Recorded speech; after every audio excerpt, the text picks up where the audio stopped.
ট্রাম্পের দুই উপসহকারী পররাষ্ট্রমন্ত্রী আসছেন বুধবার, গুরুত্ব পাবে গণতান্ত্রিক উত্তরণ, শুল্ক ও মিয়ানমার পরিস্থিতি।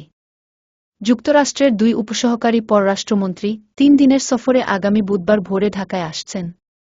যুক্তরাষ্ট্রের প্রেসিডেন্ট ডোনাল্ড ট্রাম্প প্রশাসনের প্রথম প্রতিনিধিদলের এই সফরে বাংলাদেশের সংস্কার ও গণতান্ত্রিক উত্তরণ, ট্রাম্পের পাল্টা শুল্ক আরোপ, রোহিঙ্গা সংকটে সহায়তা এবং মিয়ানমারের পরিস্থিতিসহ ঢাকা ওয়াশিংটন সম্পর্কের নানা বিষয়ে আলোচনা হবে।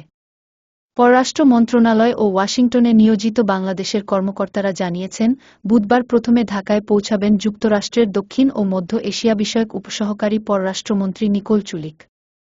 পরে আরেকটি ফ্লাইটে আসবেন যুক্তরাষ্ট্রের পূর্ব এশিয়া ও প্রশান্ত মহাসাগরীয় অঞ্চল বিষয়ক উপসহকারী পররাষ্ট্রমন্ত্রী অ্যান্ড্রু হেরাপ। বাংলাদেশে অ্যান্ড্রু হেরাপের সফরসঙ্গী হিসেবে মিয়ানমারে নিযুক্ত ভারপ্রাপ্ত মার্কিন রাষ্ট্রদূত সুসান স্টিভেনসনের যোগ দেওয়ার কথা রয়েছে। কূটনৈতিক সূত্রে জানা গেছে, যুক্তরাষ্ট্রের দুই উপসহকারী পররাষ্ট্রমন্ত্রী সফরের প্রথম দিনের শুরুতে বাংলাদেশের পরিস্থিতি নিয়ে মার্কিন দূতাবাসের কর্মকর্তাদের সঙ্গে কথা বলবেন।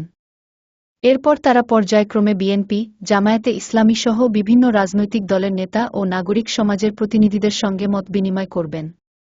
আগামী বৃহস্পতিবার পররাষ্ট্র উপদেষ্টা তৌহিদ হোসেন, জাতীয় নিরাপত্তা উপদেষ্টা খলিলুর রহমান সহ সরকারের জ্যেষ্ঠ প্রতিনিধিদের সঙ্গে কথা বলবেন যুক্তরাষ্ট্রের দুই উপসহকারী পররাষ্ট্রমন্ত্রী। এ বিষয়ে জানতে চাইলে পররাষ্ট্র উপদেষ্টা তৌহিদ হোসেন প্রথম আলোকে বলেন, ডোনাল্ড ট্রাম্প যুক্তরাষ্ট্রের প্রেসিডেন্ট হিসেবে শপথ নেওয়ার পর এটি হতে যাচ্ছে দেশটির উচ্চ পর্যায়ের কোনো প্রতিনিধিদলের প্রথম বাংলাদেশ সফর। ফলে দুই দেশের সম্পর্কের নানা বিষয়ে আলোচনা হবে। প্রাসঙ্গিকভাবে ট্রাম্পের পাল্টা শুল্ক আরোপের বিষয়টি আলোচনায় আসতে পারে। কূটনৈতিক সূত্রে জানা গেছে, বাংলাদেশ সফরের সময় নিকোল চুলিক অন্তর্বর্তী সরকারের উচ্চ পর্যায়ের প্রতিনিধিদের সঙ্গে সংস্কার প্রক্রিয়া, বিশেষ করে গণতান্ত্রিক উত্তরণে যুক্তরাষ্ট্রের সহায়তা নিয়ে আলোচনা করবেন।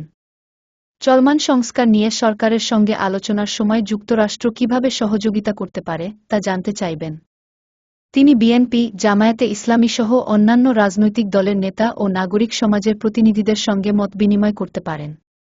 অন্যদিকে অ্যান্ড্রু হেরাপের সফরে মিয়ানমার ও রোহিঙ্গা পরিস্থিতি গুরুত্ব পাবে। মিয়ানমারের কিছু এলাকা ছাড়া দেশটির বাকি অংশে জান্তা সরকারের কোনো নিয়ন্ত্রণ নেই। মিয়ানমার মাদক চোরাচালান, অবৈধ অস্ত্র, বিভিন্ন দেশের নাগরিকদের অপহরণ করে আটকে রাখা, নারী ও শিশুসহ মানব পাচারের অন্যতম কেন্দ্রে পরিণত হয়েছে। এর সঙ্গে রোহিঙ্গা পরিস্থিতি তো রয়েছেই। ফলে অ্যান্ড্রু হেরাপের ঢাকা সফরে পুরো পরিস্থিতিই আলোচনায় আসবে।